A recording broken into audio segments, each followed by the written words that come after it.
Hi everybody, today's video is a sequel to our first video on self-sabotage and emotional eating. I'll put the link in the pinned comment for you. If you haven't already listened to that video, it might be worth listening to first. This video is dedicated to Annie. Annie, I hope this helps, and hopefully it will help others as well. We're going to be breaking down some action steps that you can try to help you to stop self-sabotaging. Now, these are just strategies that I have used and recommended with my clients in the past, and they seem to work pretty well if you use them consistently. As always, consistency is the key. Please understand I am not a psychologist, I am a nutritionist. So if you need more help, please reach out to a professional who can work with you and your specific needs.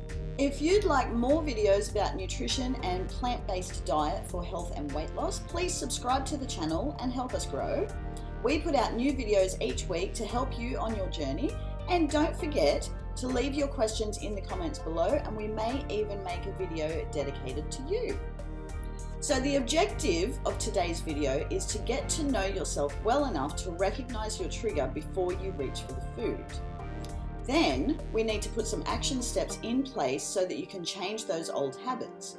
It's all good and well to explore our feelings and to know ourselves on a deeper level, but if we don't change something about our actions, nothing's ever going to change. So step one is to know yourself.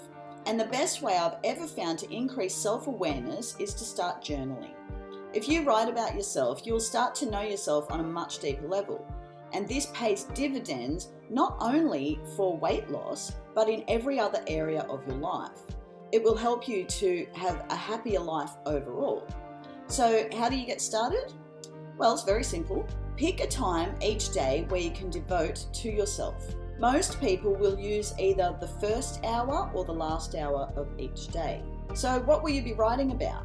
Well, you're going to be writing about how you feel. You're going to get your frustrations and your emotions out on paper. You're going to come up with solutions and strategies for problems that you're facing. You're going to write about new thoughts or realizations you've had. These can be really big and very helpful. You're going to be writing about what's going on in your life. What were you doing that day? Things that you looked forward to, things that upset you. You're going to write about your goals, your dreams, thoughts on what's bothering you, how you could react in certain situations, how you did react, how you didn't like the way you reacted, all that sort of stuff. You can write about your deepest feelings. There are only two rules when it comes to journaling. One, it's for your eyes only, and that way you can be 100% honest with yourself. And two, never judge yourself. So many people I've worked with feel guilty about the way they feel. I know that's ironic, isn't it? They feel guilty about the way they feel about certain situations. And I'm here to tell you, you are allowed to feel however you feel. There are no wrong feelings. There are only wrong or harmful words and actions, but not feelings. So you're able to feel however you feel. So be honest in your journal and get everything out, because that's where you're going to get the most benefit. Writing will help you become much more self-aware, and being self-aware is the key to overcoming self-sabotage or emotional eating.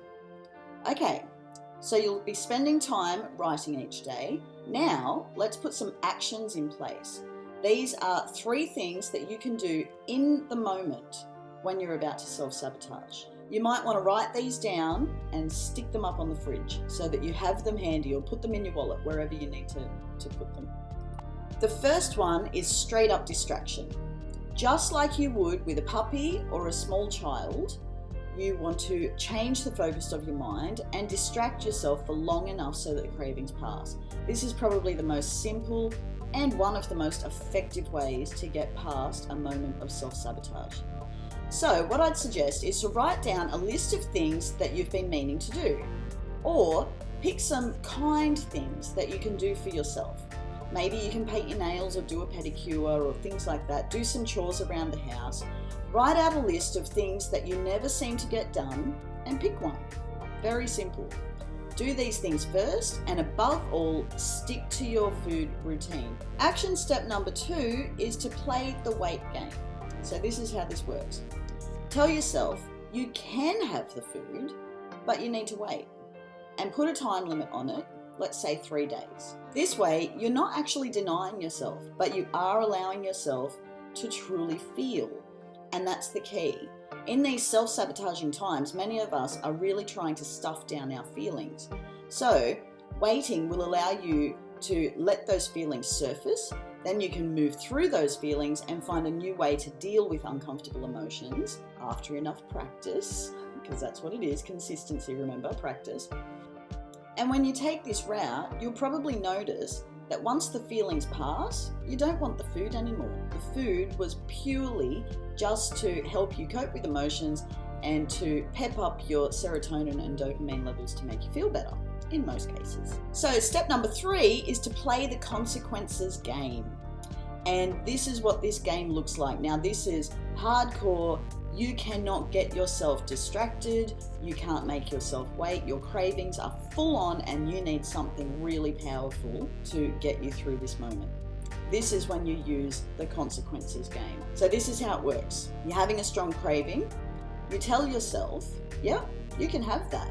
But first, let's go and get in the mirror and get naked. And then you're going to have a good look at yourself and you're going to talk to yourself in the mirror. Now here's the key, you're going to be kind to yourself. So what would a best friend do? Somebody who truly loved you, truly respected you and truly wanted you to succeed.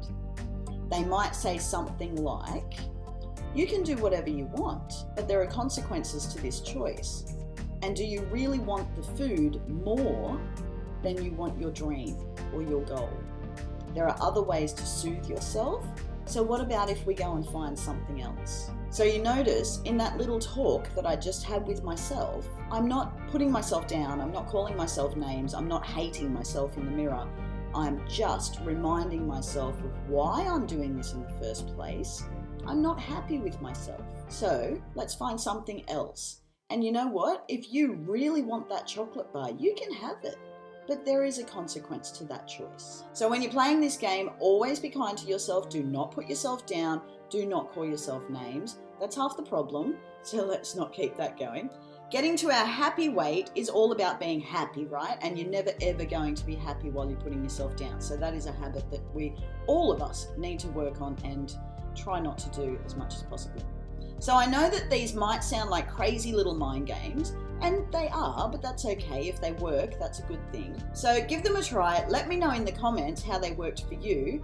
Don't forget to like this video if it was helpful, and to share it with a friend if you think it might help someone else. And also, if none of these things work and you're really struggling and you're really finding it difficult, go and see a professional. There are dedicated coaches for self-sabotage and emotional eating out there, and I think it's important to find someone who has experience with these issues. Okay, so Annie, I hope that was helpful for you. Don't forget to let us know how it goes, and for everybody, I hope to see you in the next video.